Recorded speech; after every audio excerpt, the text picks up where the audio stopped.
¿Me logran escuchar y ver la imagen? Sí, doctor, sí, le escuchamos y se ve la diapositiva. Bien, buenos días, chicos. Bueno, esta actividad va a ser corta, demoraremos media hora. Vamos a completar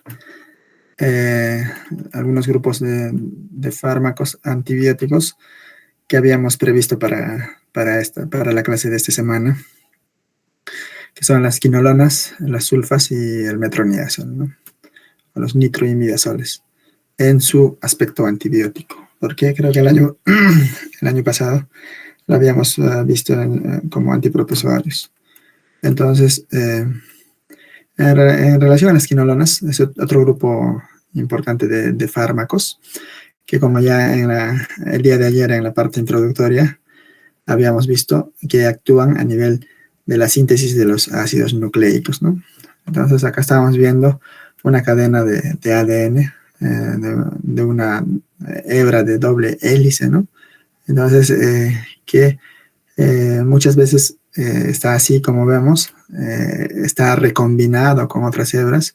O sea, es una estructura bastante compleja y que esta hebra, esas hélices, tienen que separarse, ¿no? Por momentos, tienen que romperse en cada hélice para fines de replicación o transcripción o recombinación, que es parte de la formación de nuevas proteínas o para la reproducción de la misma bacteria. Entonces, acá esta topoisomerasa 2 o ADN girasa, en este caso, es la responsable de estas roturas, ¿no? De estas roturas para que estas hélices, en este caso, se separen y sigan cumpliendo adecuadamente su función. Y también para que vuelvan a recombinarse, ¿no? O a unirse. Entonces, es una enzima bastante importante dentro de la formación, de la continuidad, del desarrollo y de la supervivencia de la misma bacteria. Entonces, ¿qué pasa acá? Las quinolonas, que son este grupo de fármacos, o gironolonas para su mnemotecnia, para su mecanismo de acción, actúan a nivel de la topoisomerasa 2 o ADN girasa, ¿no? También llamado ADN girasa, para evitar precisamente este evento, este punto de fisiología normal, de procesos normales de la bacteria. Entonces, al evitar esta replicación, esta transcripción, esta formación de nuevas proteínas a partir de que ya no van a tener fuente, los ARN mensajeros, fuente de información, porque no van a poder separarse, entonces se va a ver destruida la bacteria, ¿no? En 1962, Lescher y colaboradores identificaron el ácido nalidíxico entre los subproductos de la síntesis de la cloroquina. Entonces, todo este grupo de fármacos proviene en realidad de la cloroquina, ¿no?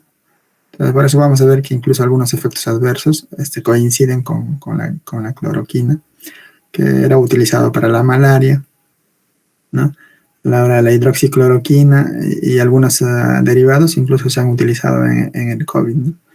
Entonces, la primera quinolona derivada ha sido el ácido nalidíxico. En los 80 se introducen los derivados fluorados, ¿no? Más potentes y menos tóxicos. O sea, también como en los otros grupos de fármacos, vamos viendo que va habiendo generaciones de quinolonas. Entonces, que van mejorando sus características farmacológicas, ¿no? En este caso, vamos a comenzar a hablar de las fluoroquinolonas, cuando se agrega un flúor en la estructura química de estos fármacos para que sean mejores, ¿no? En los 90 se realizan cambios que aumentan el espectro y la actividad, es decir, van mejorando las generaciones. Vamos viendo algunos ejemplos de este proceso. Entonces, el primero, si hay alguna pregunta que dice la primera quinolona utilizada, ¿no? O sintetizada a partir de la quinolona, ácido nalidíxico. Entonces, en el 80 ya vamos viendo el ácido oxilínico, el ácido pipemídico, la sinoxacina. En los 90, la norfloxacina, el ciprofloxacino, que ya pertenecen a la segunda generación, que es bastante utilizado y que van a tener disponibilidad en sus centros donde van a trabajar. Acá en el 2000 vamos a ver el tema floxacino, grefloxacino, trombofloxacino. Acá en los 90 junto al ciprofloxacino también hay que agregar el levofloxacino, que también es bastante utilizado. Y acá después del 2000 el moxifloxacino, que actualmente también es utilizado. Y a partir de esta generación, incluso en las guías de tuberculosis para el Mycobacterium, ya está como segunda línea, ¿no? Acá vemos que las características y las bondades de este grupo de fármacos van a radicar, como en otros grupos de fármacos, en la estructura química que estos tienen, ¿no? Y ese es en alguna de las generaciones que se va agregando, por ejemplo, el flúor y se convierten en fluoroquinolonas, mejoran la penetración y actividad sobre la adenogirasa, ¿no? Un grupo metoxi mejora la actividad en gram positivos y también es la responsable de uno de sus efectos, tanto de las cloroquinas como de estos derivados que son las quinolonas, de la prolongación del QT, por ejemplo, ¿no? Acá estos grupos o estos anillos influencian afinidad de enzimas 3 y 4, interacción de cationes, el ciclopropilo, en el ciprofloxacino y el sparfloxacino potencia la farmacocinética y toxicidades también. La metoxi a este nivel del moxifloxacino y gentifloxacino da la actividad a anaerobios, ¿no? de estas quinolonas. Y la racínico del ofloxacino mejora biodisponibilidad. Entonces, son algunas características y variaciones químicas de las diferentes generaciones de quinolonas que le van dando particularidades en su espectro. Esto es lo que decíamos, ¿no? Las generaciones de cómo, al igual que en algunos otros grupos, van modificando su espectro, ¿no? Acá, a nivel inicial, el ácido nalidíxico, en este caso, sobre todo indicado para infecciones de tracto urinario, ¿no? Incluso gram negativos, Escherichia coli. Uso sistémico amplio, espectro gram negativos en la segunda generación, no espectro para gram positivos, y ya incluso con algunas características antipseudomónicas, ¿no? Con algunos efectos antipseudomónicos. Acá vemos el norfloxacino y el ciprofloxacino. Incluso el levofloxacino, ¿no? En el 3, mejoría contra gram positivos y atípicos, no actividad en anaerobios. Acá ya vamos utilizando para infecciones respiratorias. Incluso el ciprofloxacino tiene en sus indicaciones para afecciones respiratorias, ¿no? Sobre todo el levofloxacino acá. Igual que el 3, buena acción contra anaerobios, ¿no? El 4. Entonces el moxifloxacino ya vamos agregando su espectro para anaerobios e incluso para la tuberculosis, ¿no? Desde acá, ¿no? Desde el levofloxacino, ciprofloxacino y mejor aún moxifloxacino. Acá hay un cuadro donde habla del mejor espectro también para diferentes bacterias, diferentes tipos de bacterias, entre el cipro, el levo y el moxi, ¿no? Entonces, segunda y tercera generación. Algunas literaturas lo ponen hasta 4, ¿no? Como hemos visto en la lámina anterior. Pero vamos a considerarlo como segunda y tercera. Entonces, vamos viendo que el moxi ya va teniendo casi cobertura de todas las bacterias que hablan del espectro de las quinolonas, ¿no? Streptococcus pneumoniae, Staphylococcus aureus, bacilos gram negativos, pseudomonas regularmente, ¿no? Para atípicos, para anaerobios. Entonces, el ciprofloxacino, que es una generación anterior, tiene para bacilos gram negativos, pseudomonas, que sí podría utilizarse para atípicos, y el levofloxacino, igual casi como el moxifloxacino, excepto para pseudomonas y para anaerobios. Entonces, estas son las particularidades con las que nosotros podemos decidir cuál de estas quinolonas utilizar, ¿no? Acá vemos algunas dosis de las principales quinolonas y el ajuste que hay que tener principalmente en la insuficiencia renal, ¿no? Entonces vamos viendo que el ciprofloxacino, que es uno de los más utilizados, se utiliza entre 250 y 750 miligramos cada 12 horas. La administración del cipro siempre es cada 12 horas. Por ejemplo, el levo ya es cada 24 horas. Entonces vamos a ver que el único ajuste que se hace es insuficiencia renal. ¿Ya?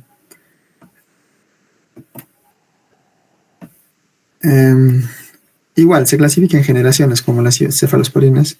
En la primera generación el ácido nalidíxico, ya habíamos estado viendo sobre todo su espectro.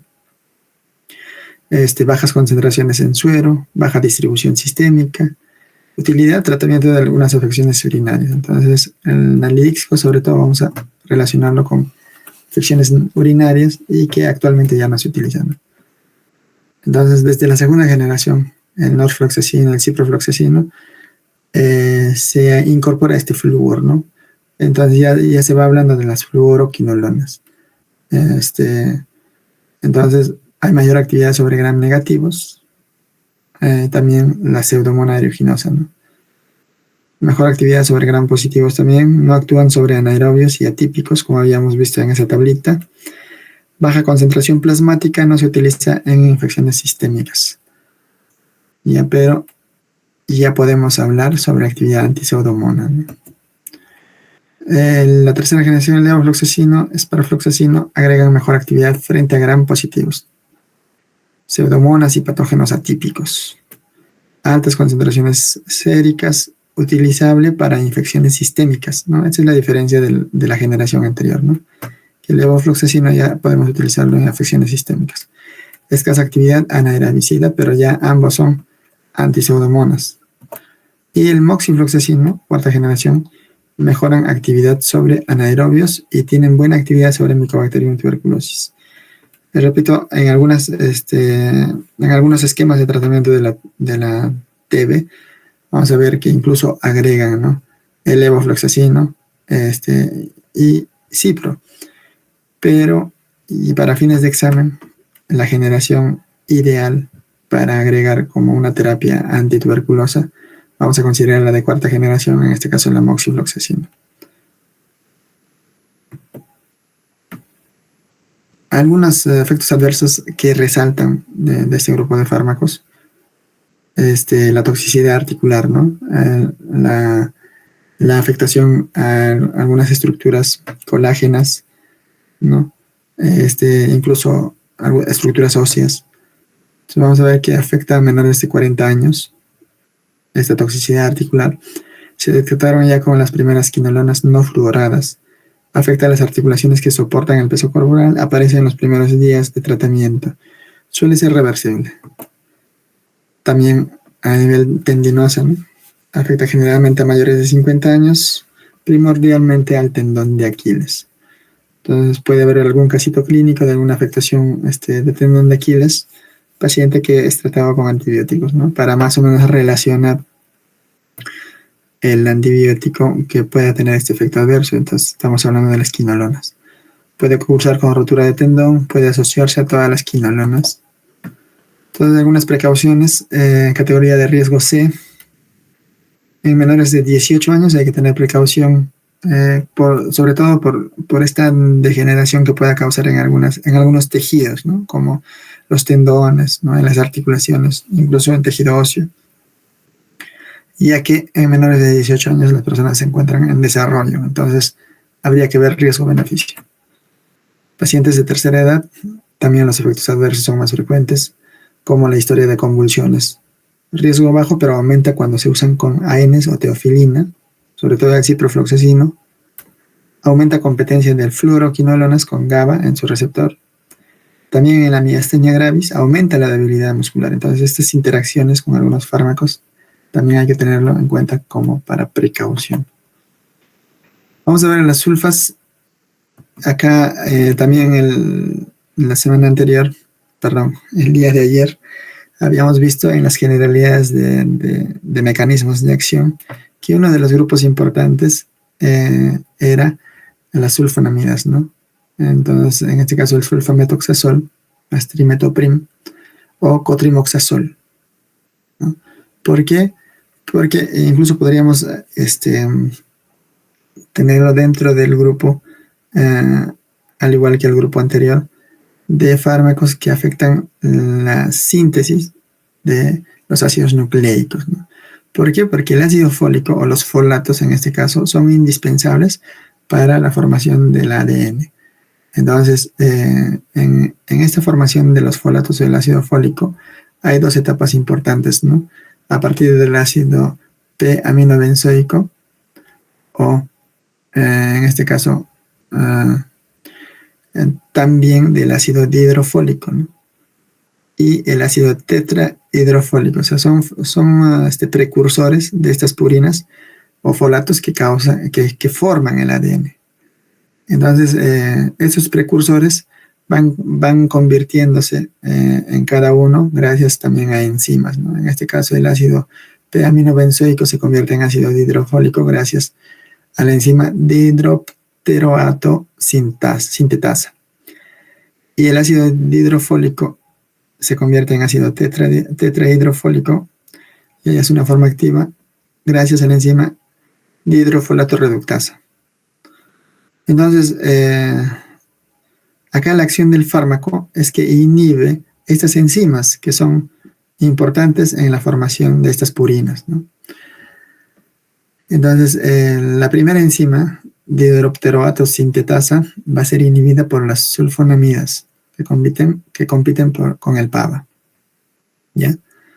Entonces, y la segunda enzima, dihidrofolato reductasa, va a estar inhibida con la trimethoprim. Entonces, cada uno de estos fármacos antibióticos, independientemente, tienen acciones bacteriostáticas, ¿ya? O sea, podrías tomar cada independientemente sin que estén juntas, ¿no? Entonces, pero formularlos o tomarlos conjuntamente potencian su acción, ya que rompen a nivel de dos sitios este proceso y logran un efecto bactericida.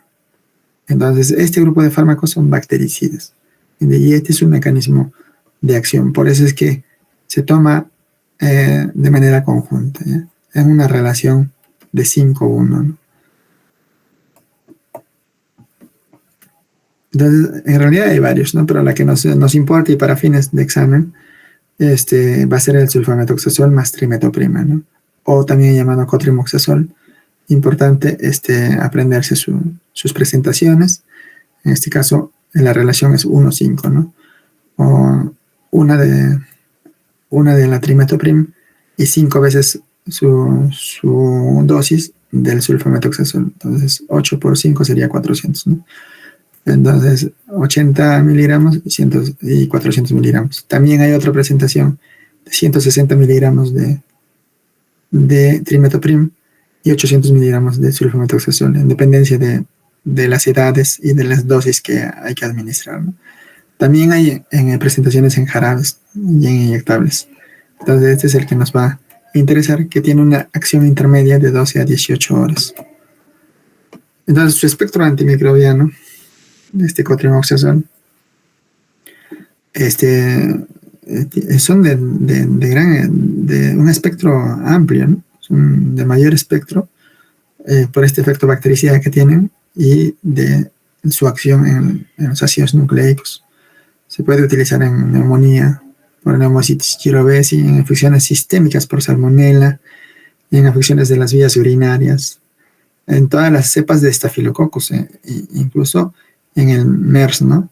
En los estafilococcus resistentes a meticilina o meticilin resistentes, en las infecciones respiratorias, neumococo, hemophilus, moraxella catarrhalis, Klebsiella pneumoniae. O sea, tienen un espectro amplio. O sea, son fármacos bastante deberían de ser una buena herramienta, un buen arma para abordar todas estas afecciones, ¿no? Si no fuera por el uso y abuso y por el desarrollo de las resistencias, ¿no? Entonces acá algunas presentaciones y las dosis, ¿no? Una tableta cada 12 horas. En niños también se puede utilizar en shigellosis, en infección de las vías respiratorias, en otitis media, La dosis es de 8 miligramos por kilo de peso, trimetoprim, 40 miligramos por kilo de sulfamethoxazol cada 12 horas. Algunas resistencias de este grupo de fármacos, estamos hablando de las pseudomonas, ¿no? Bacteroides frágiles, o sea, anaerobios, enterococos. Pero acá, lo que llama la atención es los Staphylococcus resistentes, que cuando veíamos en las penicilinas, prácticamente casi todas las penicilinas tenían esta dificultad por la presencia de penicilinases, ¿no? Algunas características farmacocinéticas ya estábamos viendo en las presentaciones, que pueden ser de administración por vía oral, por vía parenteral, también dermatológico, ¿no? Ocular, óptico, vaginal. El transporte 20 a 90% se unen a las proteínas, ¿no?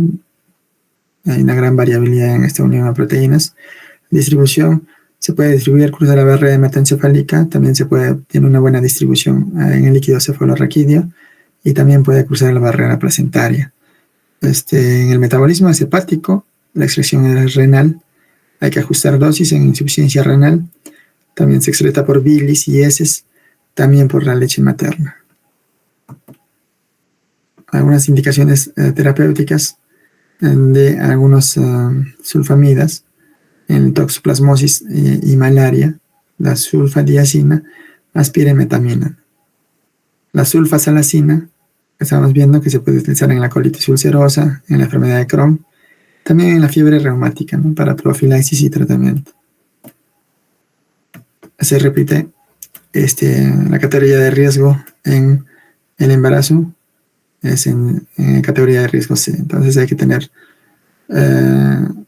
cuidado en la administración de estos grupos de fármacos en el embarazo, ¿ya? Y en la lactancia. También en la insuficiencia renal, en la insuficiencia hepática, por las características farmacocinéticas que tenía, ¿no? Su metabolismo hepático, su eliminación prácticamente renal. En anemia megaloblásica y en casos de hipersensibilidad. Y este es un artículo en el que habla de eso, ¿no? Lo que llamamos la atención, ¿no? Eficacia del cotrimoxazol en infecciones causadas por el Staphylococcus aureus meticilin resistentes.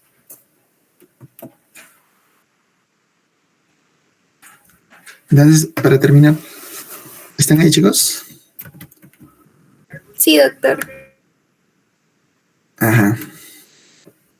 Bueno, me gustaría hacer algunas preguntas, pero es domingo de mañana, tal vez algunos chicos ahí están en sus camas. Espero que no estén durmiéndose, espero que no hayan salido a discotequear. Y esta media horita me estén prestando atención, por favor, chicos. Y vamos a continuar. 5 minutos más. Entonces, los nitroimidazoles, habíamos visto ya este grupo de fármacos en el semestre anterior.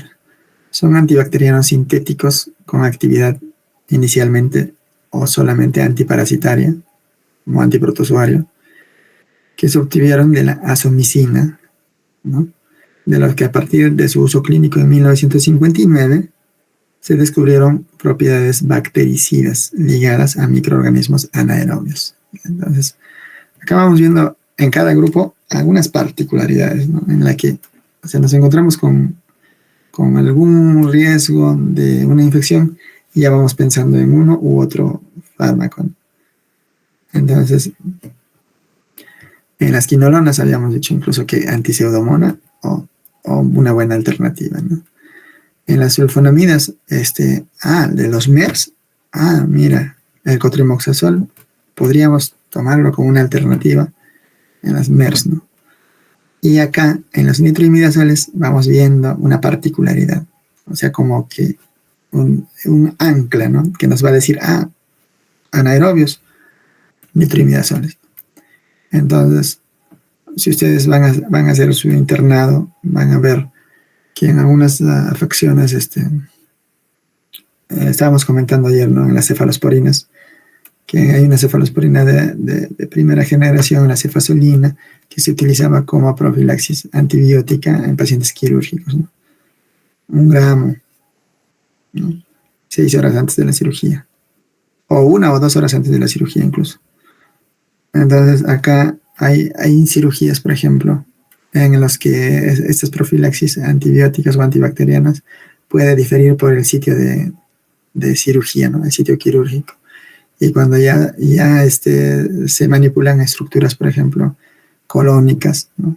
Intestinales, y que hay riesgo de sepsis y hay riesgo de contaminación por bacterias que habitan acá o anaerobios, entonces muchas veces la profilaxis es con metronidazol, ¿no? Precisamente para tomando en cuenta su espectro de acción, ¿no? En este caso, vamos a darle una mirada como antibiótico a los microorganismos anaerobios. Entonces, los nitroimidazoles es su espectro de acción, ¿no? Como antibacteriano, Bacteroides fragilis, Fusobacterium, Clostridium, Perfringens, Difficile, Gardenia vaginalis, Helicobacter pylori, ¿no? El metronidazol, como en la terapia cuádruple también del Helicobacter pylori, está ahí, ¿no?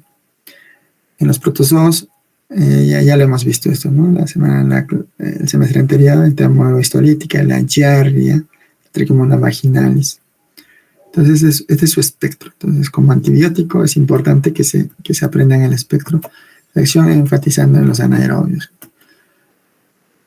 Entonces, algunos aspectos del metronidazol, por ejemplo, se puede administrar por vía oral y endovenosa. Hay la solución endovenosa. Se absorbe bien a través de la mucosa intestinal. Se distribuye fácil a todos los tejidos por difusión simple. Tiene metabolismo hepático. El metronidazol tiene un buen metabolismo hepático. Por ello también se habla cuando se usa metronidazol del efecto disulfiram, y hay que tener cuidado en pacientes alcohólicos crónicos en utilizar dosis topes de metronidazol. Vida media 8 horas y la excreción es renal. Entonces, las indicaciones terapéuticas, acá volvemos a poner como en primer lugar anaerobios. Ya saben, esas cosas, las más resaltantes y las más importantes, es lo que quiero que ustedes resalten de este curso para que cuando hagan sus pases de visita ya tengan algunos datos claros, ¿no? Colitis pseudomembranosa, vaginitis inespecífica, erradicación del Helicobacter pylori, amebiasis invasiva también en abscesos hepáticos, en giardiasis, trichomoniasis y profilaxis de cirugía de colon, ¿no? Como les había comentado al principio. Son algunas indicaciones terapéuticas que van a tener. Entonces, contraindicaciones: cuando hay una hipersensibilidad del metronidazol, cuando hay discrasias sanguíneas, lesiones orgánicas activas del sistema nervioso central, preferible no utilizarlo. En el embarazo, principalmente en el primer trimestre, hay que tener cuidado, pero en el segundo y tercer trimestre en el primer trimestre se puede utilizar, pero en el segundo y tercero hay que restringirse a pacientes quienes con otras medidas no fueron eficaces, no con otros grupos farmacológicos, las indicaciones que anteriormente hemos visto. Pero está considerado como una categoría de riesgo B igualmente. Entonces habría que ver riesgo-beneficio en estas etapas del embarazo, ¿no? Efectos adversos más frecuentes: náuseas, vómitos, boca seca, sabor metálico, colocación rojiza de la orina, convulsiones, encefalopatía. Y menos frecuentes: neutropenia reversible, urticaria, cefalía y vértigos, efecto disulfiram por inhibir acetaldehído deshidrogenasa. Entonces, hay que tener en cuenta estos efectos adversos. Y si en algún momento dentro de este examen parcial hablamos del efecto disulfiram, vamos a hablar pues del metronidazol, ¿no? El efecto disulfiram era este efecto prácticamente catastrófico que se tenía clínicamente o con sintomatologías bastante fuertes en pacientes alcohólicos, ¿no? Era una forma es una forma de darle un abordaje al alcoholismo crónico este, administrando disulfiram a los pacientes, en el que por la inhibición de esta enzima que se encargaba del metabolismo de los alcoholes, tenía estos efectos clínicos, ¿no?, en el paciente cuando se tomaba junto a la ingesta de alcohol. Entonces era como trabajar psicológicamente por un mecanismo premio-castigo, ¿no? Entonces el alcohólico que iba tomando estos fármacos ya sabía que si tomaba también alcohol experimentaba la peor sensación de su vida, ¿no? Entonces, para evitar ese castigo, reducía las ingestas de alcohol o simplemente y prefería no tomarlo, ¿no? Entonces, era como una estrategia de premio-castigo. Entonces, este mismo efecto lo tiene el metronidazol. Por eso hay que tener cuidado, y cuando se da las indicaciones, cuando se va a indicar el metronidazol, comentarle que no ingiera alcohol durante el tratamiento. Algunas dosis, para terminar esta parte, de los metronidazoles en amibiasis, tricomoniasis, en infecciones con anaerobios, ¿no?, que es lo que nos importa como antibiótico. 400 miligramos 3 veces al día durante 7 días. Tópica vaginal, 500 miligramos cada 24 horas por 10 a 12 días en algunas afecciones vaginales. Bien, entonces es lo más importante de esos 3 grupos, chicos. Vamos a terminar un par de minutos más con algunos aspectos terapéuticos del uso de los antibióticos, ¿no? Hemos hecho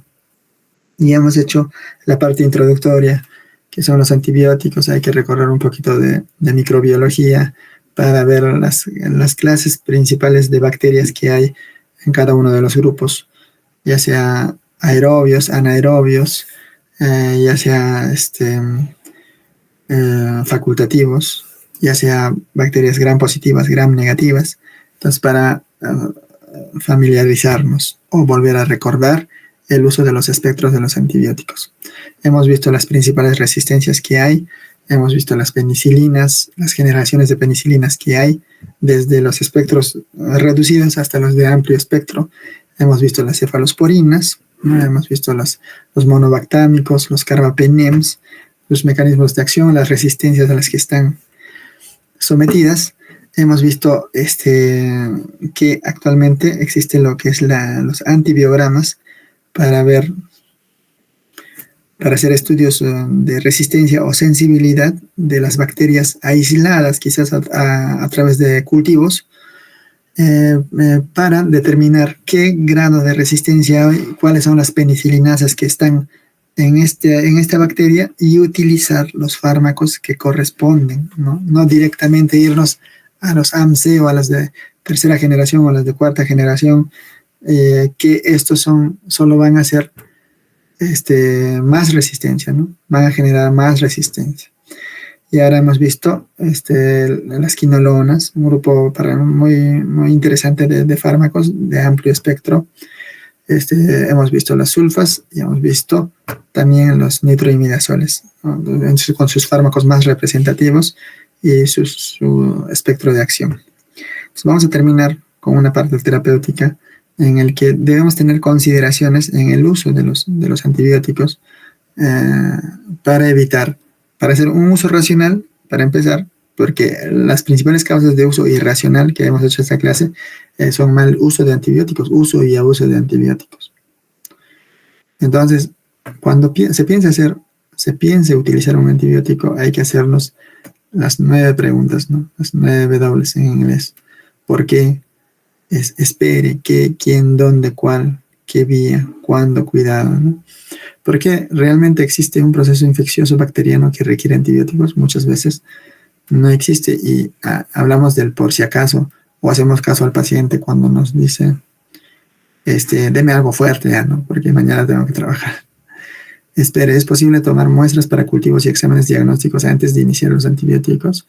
Claro, ¿no? Si es un medio hospitalario y se sospecha epidemiológicamente de gérmenes resistentes o gérmenes que posiblemente necesiten una terapia específica como anaerobios, pseudomonas o MERS. Entonces posiblemente sí tengamos que hacer un cultivo, ¿no? Y con el resultado del cultivo, idealmente un antibiograma. Que el germen más frecuente implicado es, entonces ya para cada afección o para cada presunción diagnóstica, ya hay gérmenes bastante, que estén relacionados epidemiológicamente, ¿no?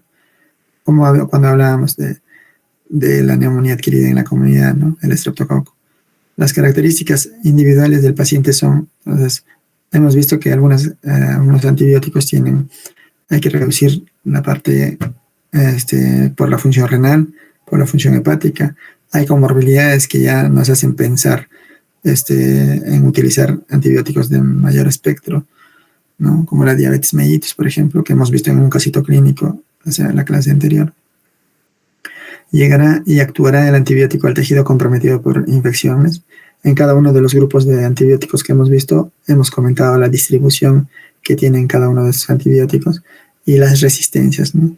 Entonces, hay que hacer un apunte siempre en cada uno de los grupos de fármacos, las distribuciones particulares que pueda tener, ¿no? Tal vez a nivel del sistema nervioso central, ¿no? A la distribución a nivel óseo, ¿no?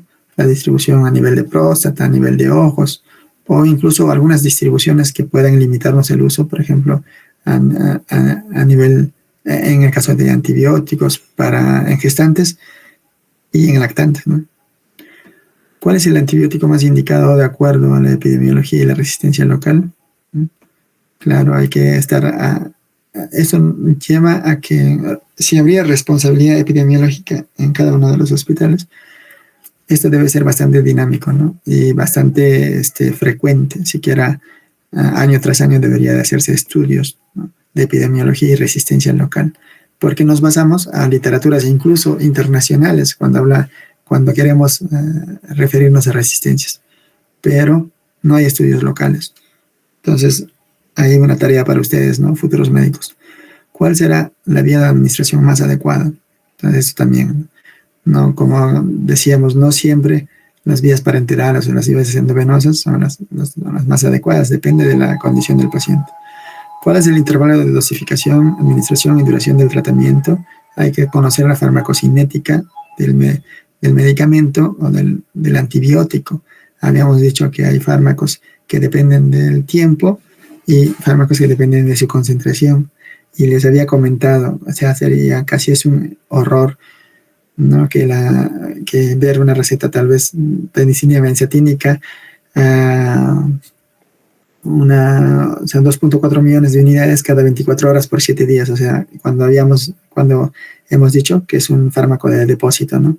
Incluso puede tener acción de 21 a 28 días. Entonces, es un ejemplo, ¿no? Entonces, hay que conocer de todos los fármacos, ¿no?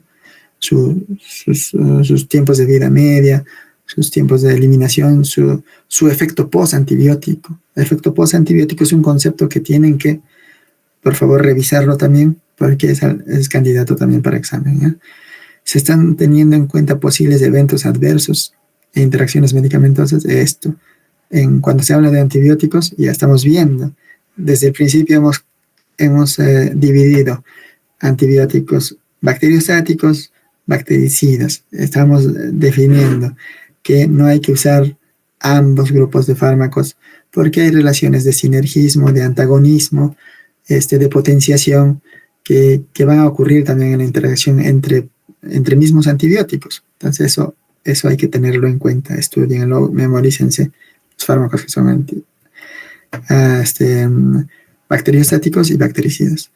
No solo entre antibióticos, también hay interacciones, también hemos visto interacciones con AINES, ¿no? Interacciones con algunos anticonceptivos orales, con anticoagulantes. Entonces, esas interacciones también hay que tenerlo en cuenta para el momento de indicar. Entonces, todo esto es que hay que tener en cuenta para hacer un uso racional de los antibióticos, un uso adecuado de los antibióticos. Y cuando hablemos de principios de terapéutica antibacteriana, vamos a hablar que podemos utilizarlo como terapia preventiva profiláctica, como habíamos hablado de la cefazolina, como habíamos hablado del metronidazol, como se puede hablar de la clindamicina, por ejemplo.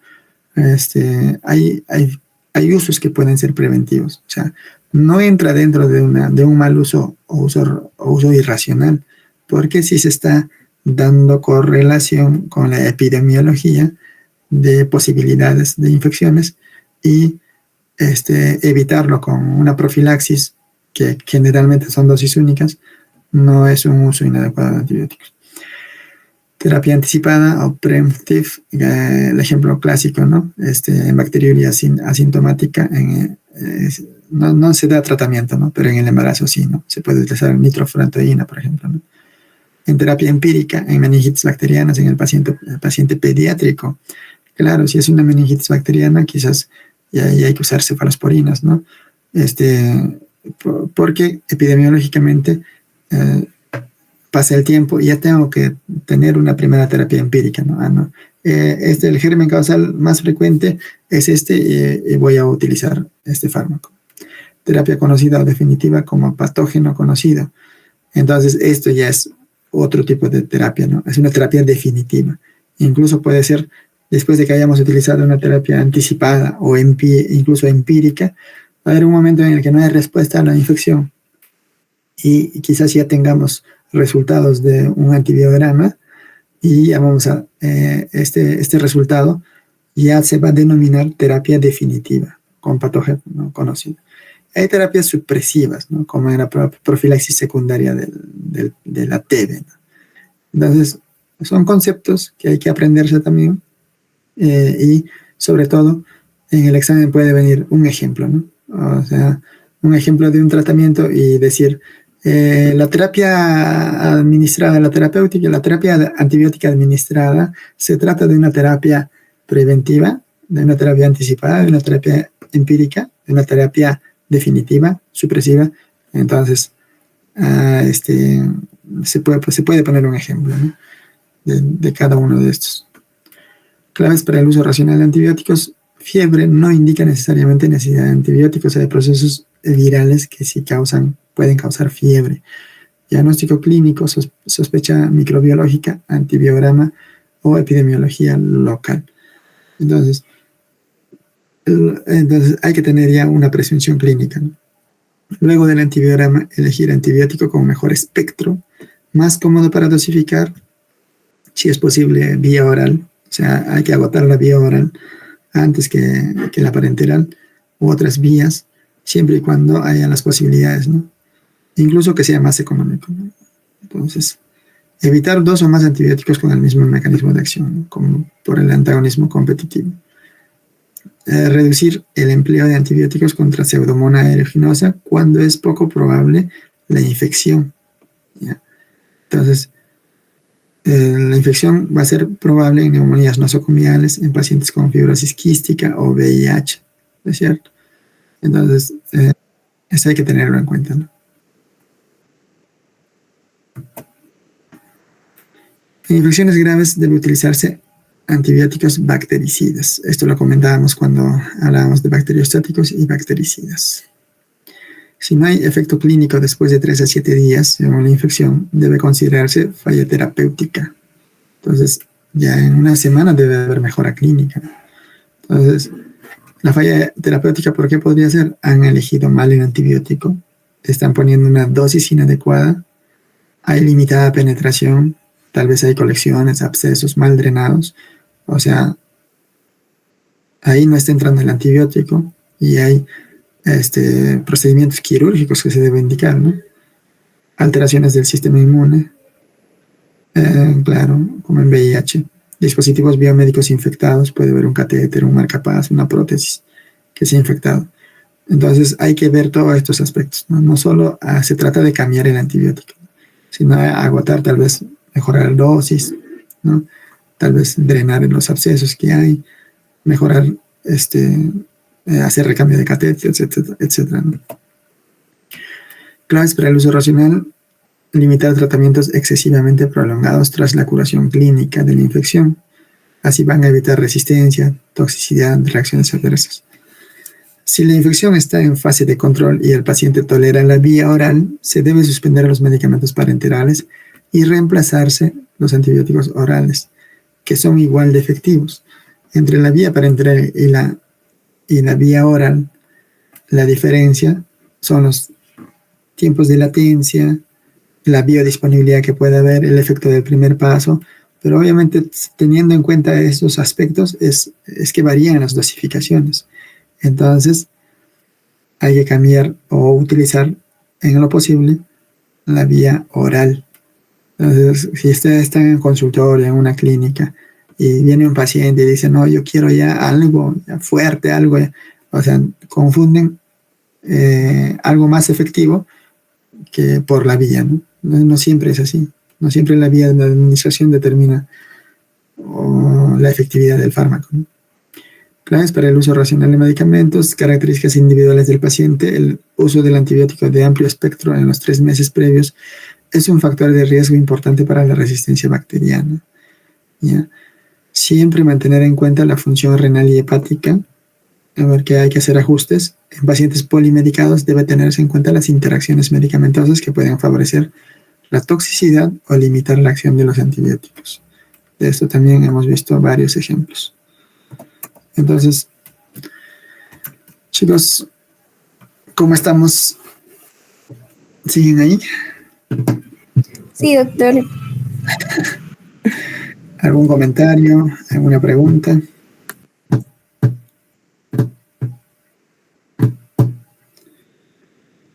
Muy bien, chicos. En la tarde creo que tenemos una actividad, ¿no? Para las 5, ¿no? Su delegada ya les ha comentado. Entonces ahí nos estamos viendo con el grupo ya. Mándenme en el transcurso de la mañana sus diapositivas para estar revisándolo, porfa. Les voy a pasar estas diapositivas. Estudienlo. En antibióticos hay bastante que estudiar. Y en primer parcial se ha hecho preguntas muy fáciles, ¿eh?